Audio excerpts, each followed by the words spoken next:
ETF index mutual funds నేర్చుకుని stock మార్కెట్లో రాణించాలనుకుంటున్నారా? వెంటనే ఈ నెంబర్కి కాల్ చేయండి.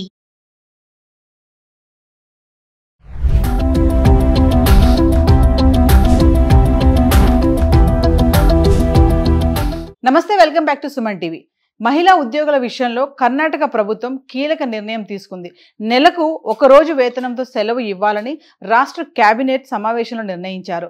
రాష్ట్ర ప్రభుత్వ ఉద్యోగులతో పాటు వస్త్ర పరిశ్రమ సంస్థలు, ఐటీ కంపెనీస్, ఇతర పరిశ్రమల్లో పనిచేసే వారికి ఈ సెలవు వర్తిస్తుందని ప్రభుత్వం వెల్లడించింది. దీనిపైన వారి అభిప్రాయం తెలియజేయడానికి మనతో పాటు స్టూడియోలో ఉన్నారు ప్రొఫెసర్ కామేశ్వరి మేడం. నమస్తే మ్యామ్. నమస్తే నవీన్ గారు. మేడం, పిలవగానే వచ్చారు, చాలా థ్యాంక్ యూ. మరి కర్ణాటక గవర్నమెంట్ తీసుకున్నటువంటి నిర్ణయం చాలా గొప్పదని చెప్పుకోవాలి. అంటే మన దగ్గర కూడా ఇలాంటివి వచ్చాయి, కానీ ఎవరు కూడా అమలు చేయడం లేదు, అంటే ఇంప్లిమెంటేషన్లో లేదు అది. మరి నెలలో 1 డే అనేది ఖచ్చితంగా ఉమెన్ ఎంప్లాయీస్కి లీవ్ అనేది ఇవ్వాలి అని చెప్పేసి వాళ్ళు డిక్లేర్ చేయడం జరిగింది. ఆల్రెడీ కొన్ని రాష్ట్రాలు కూడా దీన్ని అమలు చేస్తున్నారు. మరి అసలు ఆ 1 డే అనేది నిజంగా అవసరమే అంటారా ఉమెన్ ఎంప్లాయీస్కి? అంటే యాజ్ ఏ ఉమెన్ ఎంప్లాయీగా మీరు ఏం చెప్తారు ఈ కర్ణాటక డిసిషన్ పైన? అవసరం కాదండి నవీన గారు, అది ఒక వరం లాంటిది ఆడవాళ్ళకి. ఖచ్చితంగా ఇవ్వాలండి.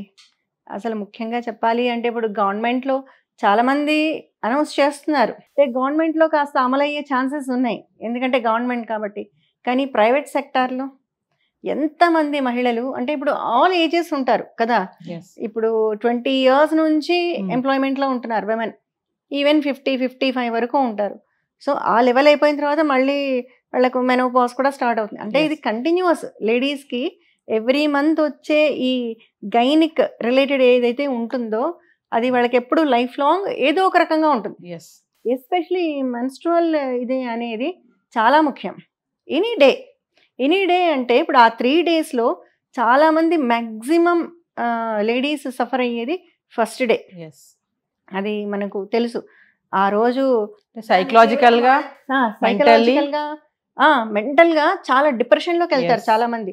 ముఖ్యంగా ఆ ముందు రోజే వెళ్తారు. ఎంత లెవెల్కి వెళ్తారు అంటే ఒక్కోసారి సూసైడ్ అటెంప్ట్ చేసుకునేంత లెవెల్కి వెళ్తుంది వాళ్ళ మెంటల్ స్టేటస్. అది నిజంగా చెప్తున్నాను నేను.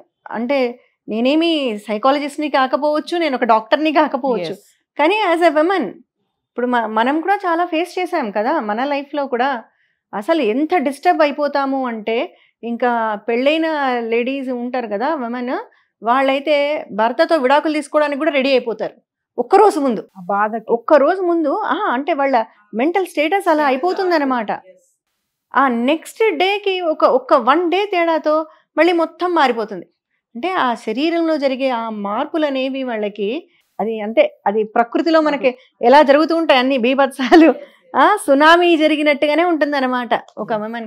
ఎవ్రీ మంత్ ప్రతి ఉమెన్లో ఒక సునామీ వస్తూ ఉంటుందని చెప్పుకోవచ్చు. దీన్ని ఈజీగా అర్థం కావాలి అంటే అది ఖచ్చితంగా ఇవ్వాలి లీవ్ అనేది.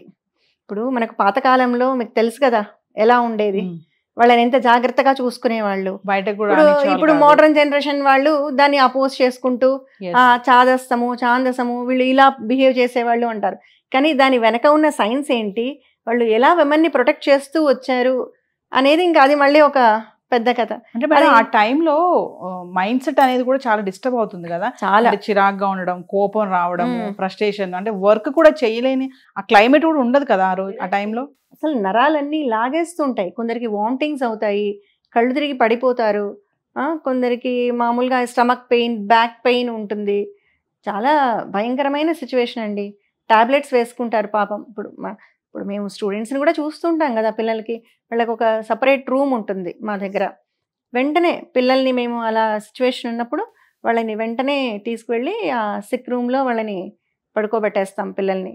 వాళ్ళు మళ్ళీ అంతా సెట్ అయ్యి ఓకే మేడం ఇప్పుడు బాగున్నాము అన్న తర్వాత అప్పుడు ఈవినింగ్ ఇంటికి పంపిస్తాం అనమాట. అంటే ఆ కన్సిడరేషన్ ఉండాలి ప్రతి ఆర్గనైజేషన్లో కూడా, ప్రతి చోట ఉండాలండి. అది మ్యానుఫ్యాక్చరింగ్ కంపెనీ కానీ, వాళ్ళు ఏ లెవెల్ ఎంప్లాయీ కానీ, చిన్న లెవెల్ 4th level ఎంప్లాయీ దగ్గర నుంచి టాప్ లెవెల్ వరకు women is women, men is men. Levels ఏవైనా కావచ్చు మనం చేసే ఉద్యోగాలని బట్టి, కానీ శారీరక సంబంధించినవన్నీ అది ఎవరు మార్చలేరు కదా.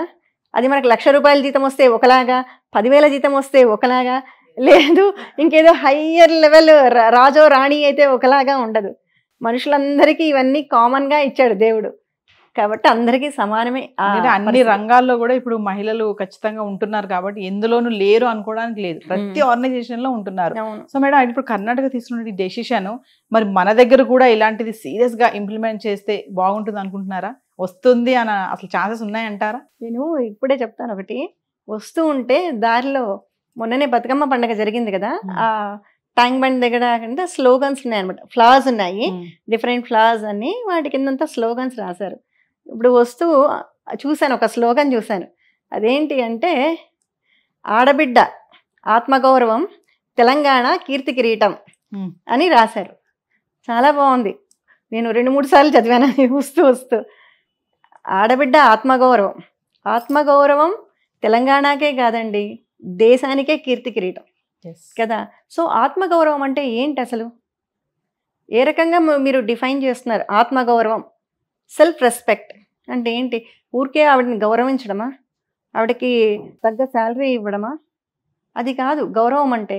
వాళ్ళకున్న కష్టాలు అంటే ఒక లేడీ ఎలాంటి, ఇప్పుడు ఎలాగైతే మనకు మెటర్నిటీ లీవ్ అనేది ఉందో అంటే ఏంటి, అక్కడ ఆమెను గౌరవిస్తున్నాం మనం ఆ లీవ్ అనేది ప్రొవైడ్ చేసి. అలాగే ఇది కూడా అంటే వాళ్ళు బయట ఉన్న నేచర్తో పోరాడలేరు, బయట ఉన్న సిచ్యువేషన్తో ఆ మానసిక పరిస్థితి కానీ ఆ శారీరక పరిస్థితి కానీ వాళ్ళది కోపప్ చేయలేని పరిస్థితిలో ఉంటారు.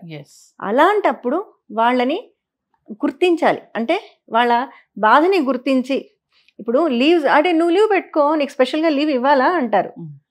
లీవ్ పెట్టుకోవడం వేరే, ఇప్పుడు సండే ఈజ్ ఏ హాలిడే అని మనకు డిక్లేర్డ్, సో సండే హాలిడే వస్తే మనం హ్యాపీ కదా. సో ఆ రోజు వేరే, నీకు అదే సండే అనేది లీవ్ లేకుండా నీకు సండే కావాలంటే లీవ్ పెట్టుకో, లేదు నువ్వు టెంపుల్కి వెళ్ళాలంటే లీవ్ పెట్టుకో అన్నారనుకో, మనం ఆప్షన్ ఏం తీసుకుంటాం? లేదు ఆఫీస్కే వద్దామా అనుకుంటాం. అలాగే అవుతుంది. సో వీళ్ళు పర్టికులర్గా నీకు లీవ్ అనేది ఇచ్చినప్పుడు ధైర్యంగా వాళ్ళు దాన్ని అవైల్ చేసుకుంటారు. మనం ఆప్షన్లు ఇచ్చినప్పుడు ఏమవుతుంది అంటే ప్రతి ఒక్కరు ఎందుకులే మళ్ళీ బాస్ ఏమంటాడు, ఆఫీస్లో వర్క్ ఉంది, మామూలుగా మన లేడీస్ మెంటాలిటీ అది. శాలరీ కట్ అవుతుంది, దీన్ని ఇంకో రోజు వాడుకోవచ్చు కదా. పైగా లేడీస్ మెంటాలిటీ అంటే ఏంటి అంటే మనం వర్క్కి ప్రయారిటీ ఇస్తామండి. ఇది మాత్రం నేను చెప్తాను, విమెన్ ఎప్పుడు కూడా వర్క్కి ప్రయారిటీ, అది ఇంట్లో వర్క్ కానీ ఆఫీస్ వర్క్ కానీ మనకు వర్క్ ప్రయారిటీ. సో మనం ఏం చేస్తామంటే మన సొంత విషయాన్ని, మన కష్టాన్ని, మన బాధను పక్కకు పెట్టేస్తాం. ఎప్పుడు కూడా లేడీస్ చాలామంది అంటారు విమెన్ అంతా వాళ్ళ మేకప్, వాళ్ళ స్టైల్, వాళ్ళ చీరలకు ప్రయారిటీ ఇస్తారని. అది చాలా రాంగ్ తెలుసా. విమెన్ ఎప్పుడు కూడా ప్రయారిటీ వాళ్ళ సొంత దీనికి ఇవ్వరు. మీరు గమనించండి, ఇళ్లల్లో కూడా ఇంట్లో ఎవరైనా సిక్ అయితే లీవ్ పెడతాం, అదే మనం సిక్ అయితే పర్లేదు లేని ఒక టాబ్లెట్ వేసుకొని వెళ్ళిపోతాం ఆఫీస్కి. అవునా? ఎంత కష్టమైనా ఏదో ఒక రకంగా లాగిచ్చేద్దాంలే వన్ డే, మళ్ళీ ఈరోజు లేకపోతే అక్కడ వర్క్ ఎలా ఏమో అంటాం. అట్లాగే ఇంట్లో కూడా లీవ్ పెట్టి ఏం పడుకోం కదా మనం. సో ఎక్కడైనా విమెన్ లీవ్ పెట్టాలి అని అనుకోరు, వాళ్ళ పర్సనల్ దీనికి వాళ్ళు స్పేస్ని ప్రొవైడ్ చెయ్యరు, ఎప్పుడు కూడా వర్క్కే ప్రయారిటీ ఇస్తారు. కాబట్టి దీన్ని ఎదుటి వాళ్ళు అర్థం చేసుకోవాలి. ఎదుటి వాళ్ళు ఎవరు? ఆర్గనైజేషన్స్, గవర్నమెంట్, వీళ్ళు అర్థం చేసుకొని కంపల్సరీ ఒక లీవ్ అనేది ఇస్తే ఆ 3-4 డేస్లో వాళ్ళకి ఎప్పుడు దాని అవసరం ఉంటుందో అప్పుడు వాళ్ళు అవైల్ చేసుకుంటారు. సో కండిషనల్ లీవ్ ఇవ్వాలండి. కండిషనల్ లీవ్, ఉట్టి లీవ్ కూడా కాదు, కండిషనల్ లీవ్ ఇవ్వాలి. దీంట్లో మరొకటి ఉంది, కొంతమంది దీనికి వితండవాదం కూడా చేస్తారు. ఎందుకు లేడీస్కి స్పెషల్ లీవ్ ఇస్తే షాపింగ్లు చేయడానికా? ఇదంతా ఏంటంటే చీప్ కామెంట్స్. ఇవన్నీ కూడా చాలా తప్పు. లేడీస్ మీద అలాంటి కామెంట్స్ చేయకూడదు. లేడీస్ వర్క్ చేసే టైమింగ్స్ చూడండి, పొటెన్షియల్ వర్క్ ఉంటుంది లేడీస్ ఎప్పుడు కూడా. మరి ఎందుకు కార్పొరేట్స్ ఇప్పుడు ఎక్కువ లేడీస్నే వాళ్ళు హైర్ చేసుకుంటున్నారు? అవునా? 10 సార్లు 20 సార్లు లోపలికి బయటికి తిరగరు లేడీస్. పైగా వర్క్ అంటే వర్క్, అది కంప్లీట్ అయ్యే వరకు వెళ్ళమన్నా వెళ్ళరు, టార్గెట్ ఓరియంటెడ్ ఉంటారు. సో ఫైనల్లీ కామేశ్వర్ గారు, మరి కర్ణాటక తీసుకున్న డెసిషన్ పైన ఒక్క మాటలో ఏం చెప్తారు? రైట్ డెసిషన్ అండి. దాన్ని బాగా కరెక్ట్గా ఇంప్లిమెంట్ చేశారు అంటే దాన్ని ఇంకా రోల్ మోడల్గా తీసుకొని ప్రతి గవర్నమెంట్ కూడా అప్లై చేస్తే, గవర్నమెంట్ అంటే ఓన్లీ గవర్నమెంట్ సెక్టర్ కని కాదు, ఫర్ ఎవ్రీ వన్, వాళ్ళు కూడా అంతే కదా. Not only for government, government has taken decision even for private sector, also for government, public sector. So అలాగే మనకు కూడా కండిషనల్గా ఇవ్వాలి. మీరు ఇవ్వలేదు అంటే ఆర్గనైజేషన్స్ మీద వాళ్ళు యాక్షన్ తీసుకోవచ్చు, రైట్ లాగా, హక్కు లాగా ఇవ్వాలి. Thank you madam. ఓకే.